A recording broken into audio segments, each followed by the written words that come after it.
Bonjour, donc Jennifer Deyana de la société Oxatis. Donc, je m'occupe des instants e-commerce habituellement, qui sont des conférences que l'on organise dans les chambres de commerce et en partenariat également avec des associations ou différents organismes un peu partout en France.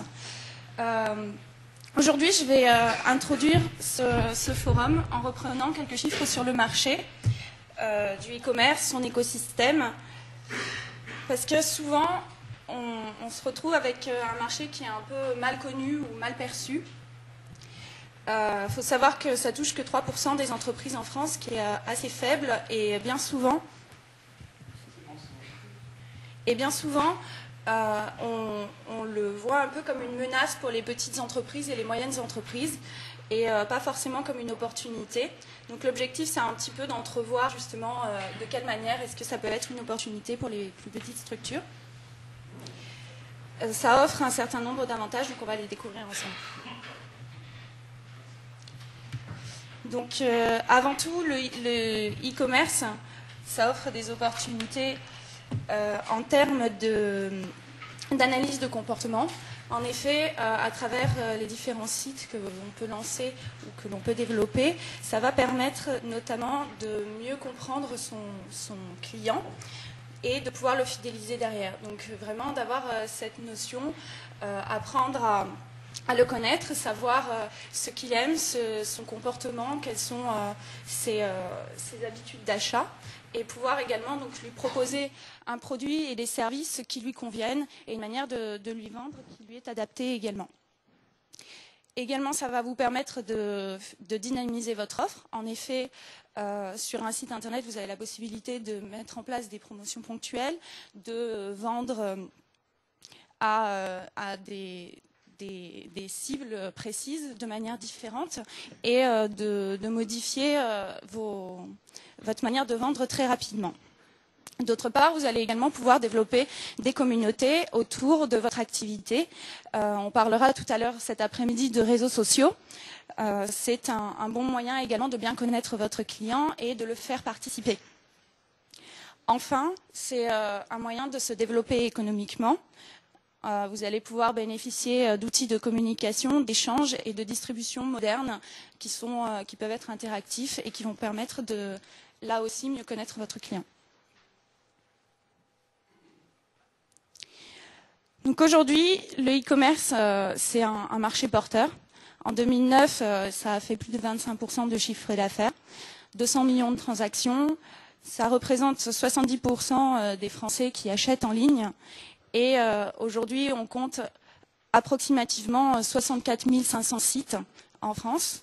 Il y a des prévisions très importantes pour 2010, donc 30 milliards d'euros de chiffre d'affaires. Plus ou moins, ça représente 2% du détail en France. Alors ce chiffre est assez faible, puisqu'aujourd'hui, si on compare ça avec les pays scandinaves, où ils atteignent 8% de la vente de détail via la vente en ligne, ou 20% au Japon ou en Corée, effectivement, ça laisse de la marge et des opportunités. De plus en plus, ça touche des secteurs assez variés et de manière de plus en plus importante également. Sur certains secteurs d'activité tels que le voyage, ça a pris une part supérieure à la vente en boutique en dur. Et ça prend de plus en plus d'ampleur en ce qui concerne les vêtements, l'informatique et l'électronique également, avec une croissance de 4% l'année dernière sur la vente en ligne par rapport à la vente en général. Le livre et les loisirs d'une manière plus générale également. Et tout ce qui va être électroménager, les parfums, la décoration d'intérieur et les travaux manuels qu'on n'a pas ici, mais qui commencent également à prendre de plus en plus d'ampleur.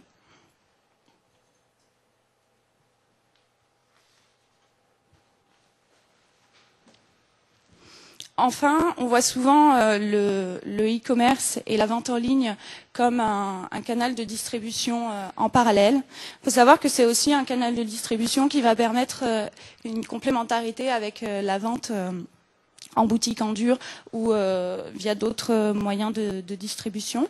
En effet, on se rend compte que 61% des internautes ont consulté un site de e-commerce avant d'aller acheter en boutique. Donc le site de e-commerce a vraiment ramené les personnes en boutique. Et inversement, 41% des internautes ont été en magasin avant de l'acheter en ligne. Donc ont eu besoin de voir le produit avant de venir l'acheter en ligne. Donc il y a vraiment une complémentarité entre les deux qu'il ne faut pas négliger. Donc c'est pas un canal qui va forcément cannibaliser l'autre, mais au contraire, il y a la possibilité de vraiment faire travailler ces deux canaux de distribution ensemble. D'autre part, c'est 49% des internautes qui achètent ou vendent entre particuliers, donc notamment via les places de marché, et 25% des internautes qui achètent sur des sites étrangers. Donc ici, on retrouve cette possibilité d'étendre sa zone de chalandise et d'aller acheter au-delà de sa ville et parfois même de son pays. Alors aujourd'hui, on retrouve les gros hypermarchés, ce qu'on appelle les hyperstores en ligne, qui sont les gros sites que l'on connaît tous. On retrouve ici les places de marché, où on va pouvoir soit vendre de professionnels à particuliers, soit surtout de particuliers à particuliers. Et on retrouve les ITPE, IPME, qui sont souvent moins connus et qui pourtant représentent une grosse partie des acteurs du e-commerce. Donc je vous propose d'essayer de les connaître un peu mieux à travers une étude qui a été publiée donc, cette année et qui est réalisée par Oxatis depuis 3 ans. Et cette année donc publiée par la FEVAD, et qui vise donc à mieux connaître nos e-commerçants. Donc avant tout, on se rend compte qu'il n'y a pas un profil de e-commerçant, qu'au contraire, il y en a une multitude et qu'il y a de la place pour tout le monde. Cette année, la particularité, c'est que on s'est rendu compte qu'il y avait quand même de plus en plus de jeunes de moins de 35 ans qui se lançaient dans le e-commerce et que ça représentait une opportunité pour eux, et également chez les femmes.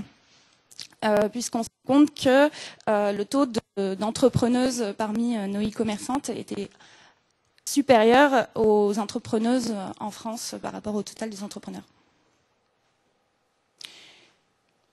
D'autre part, on s'aperçoit également ici avec ces chiffres que le e-commerce est une opportunité, et notamment en zone rurale, puisque on voit que 41% des e-commerçants vivent dans des petites villes de moins de 10 000 habitants et 69 d'entre eux dans des villes de moins de 100 000 habitants.